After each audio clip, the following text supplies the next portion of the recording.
આગામી હોળીના તહેવારને ધ્યાનમાં રાખીને ગુજરાત રાજ્ય માર્ગ વાહન વ્યવહાર નિગમ દ્વારા મુસાફરોની સુવિધા માટે વિશેષ આયોજન કરાયું છે। સુરત શહેરમાં વસતા દાહોદ અને પંચમહાલના શ્રમજીવીઓ પોતાના વતન જઈ શકે અને પોતાના પરિવાર સાથે હોળી મનાવી શકે તે માટે આ વિશેષ બસોનું આયોજન કરાયું છે। 27 ફેબ્રુઆરી 2026 થી 2 માર્ચ 2026 દરમિયાન 550 જેટલી એક્સ્ટ્રા બસો દોડાવવાનો નિર્ણય લેવાયો છે। આ 550 બસો દ્વારા અંદાજે 30,000 જેટલા લોકો સરળતાથી અને સુરક્ષિત રીતે પોતાના વતન પહોંચી શકશે। દાહોદ, પંચમહાલ અને અન્ય સંલગ્ન જિલ્લાઓ માટે આ વધારાની બસો કાર્યરત કરવામાં આવી છે।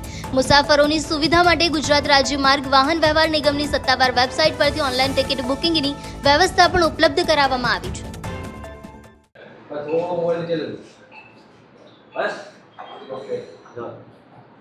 ગુજરાત સરકારના માર્ગદર્શન હેઠળ મુખ્યમંત્રીશ્રી તેમજ વાહન વ્યવહાર મંત્રીશ્રીના માર્ગદર્શન હેઠળ સુરત વિભાગ દ્વારા હોળીનું એક્સ્ટ્રા સંચાલન કરવા આવનાર છે। આ એક્સ્ટ્રા બસો તારીખ 27 થી 2 તારીખ સુધી આ એક્સ્ટ્રા બસોનું સંચાલન થશે। આ એક્સ્ટ્રા બસો મુખ્યત્વે દાહોદ, પંચમહાલ, લુણાવાડા, ગોધરા તરફનું એક્સ્ટ્રા બસોનું સંચાલન થશે।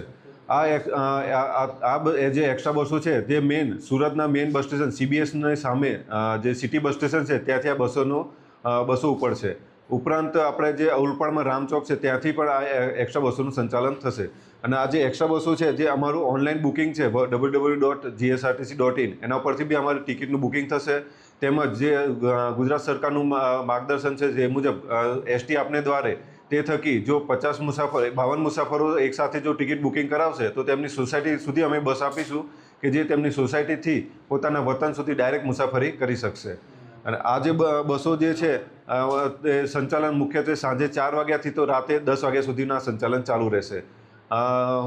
જો ભાડું જોઈએ તો ST નિગમના જે નિયમ મુજબનું જ ભાડું વસૂલાત કરવામાં આવશે। દાહોદનું છે 350 રૂપિયા,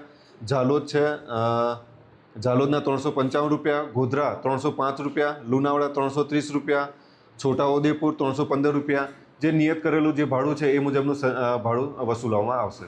ગુજરાતના કયા જિલ્લાઓમાં વધારાની બસો શરૂ કરવામાં આ જે હોળી પર્વ નિમિત્તે જે મુખ્યત્વે દાહોદ પંચમહાલ તરફનું જ સંચાલન હોય છે જેનું અમે આ જો એક્સ્ટ્રા સંચાલન અમે દાહોદ પંચમહાલ છોટાઉદેપુર 5 તરફના એક્સ્ટ્રા બસોનું સંચાલન થશે।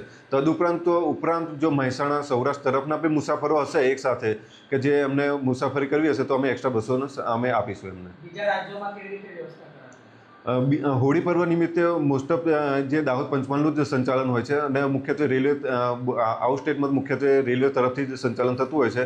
તેમ છતાં અમારી જે નિયમ મુજબની જે અમારું સંચાલન ચાલતું હોય છે એમાં જે ઓનલાઈન બુકિંગ થકી મુસાફરી કરી શકે છે। કેવા પ્રકારની પ્રક્રિયા કરવામાં આવશે જેથી કરીને જે મુસાફરો છે એ લોકોને તકલીફનો સામનો ન કરવો? ઓનલાઈન ટિકિટ બુકિંગ થકી બી મુસાફરી કરી શકે છે। ગ્રુપ બુકિંગ થકી બી મેં કીધું એ પ્રમાણે ગ્રુપ બુકિંગ થકી પણ આ મુસાફરી કરી શકે છે કે જે અમને 52 મુસાફરો બુકિંગ કરાવશે તો એમના વતન એમના ઘરે આંગણે અમે બસ આપીશું ત્યાંથી વતન સુધી મુસાફરી કરી શકશે। ટોટલ 580 બસોનું આયોજન કર્યું છે। તારીખ 27 થી 2 તારીખ સુધી અમે આ એક્સ્ટ્રા બસોનું સંચાલન કરીશું। તદુપરાંત પણ વધારાની જરૂર પડશે તો અમારી પૂરી તૈયારી છે। વધારાની બસો દોડાવવાથી ST વિભાગને કેટલો લાભ મળી શકે છે? આમાં ST વિભાગ એક પ્રકારનું સેવાનું માધ્યમ છે। આમાં લાભ તો બરાબર પણ મુસાફરોને કોઈ તકલીફ ના પડે એની વ્યવસ્થા અમે રાખતા હોઈએ છીએ। અને ગઈ વખતે અમે ટોટલ 588 અમે 550 ટ્રીપો એક્સ્ટ્રા કરી હતી અને તેના થકી 94 લાખની આવક થઈ હતી। ખાસ કરીને આજે મુસાફરો દાહોદ ગોધરાનો હોય છે કે અમુક 4 સ્થળ ભેગા થતા ચાલો કોઈ સ્પેશિયલ જગ્યા રાખી ત્યાંથી પિકઅપ કરવાનું। મેં અગાઉ પણ કીધું એ પ્રમાણે સુરતના CBS બસ સ્ટેશનની સામે સિટી બસ સ્ટેશન ત્યાંથી જ અમારું આખી ટીમ હશે। ત્યાં આગળ ઝાલોદ દાહોદને બધું અલગ અલગ વર્ગીકરણ કરેલું છે અને ત્યાંથી અમે એક્સ્ટ્રા બસોનું સંચાલન કરીશું।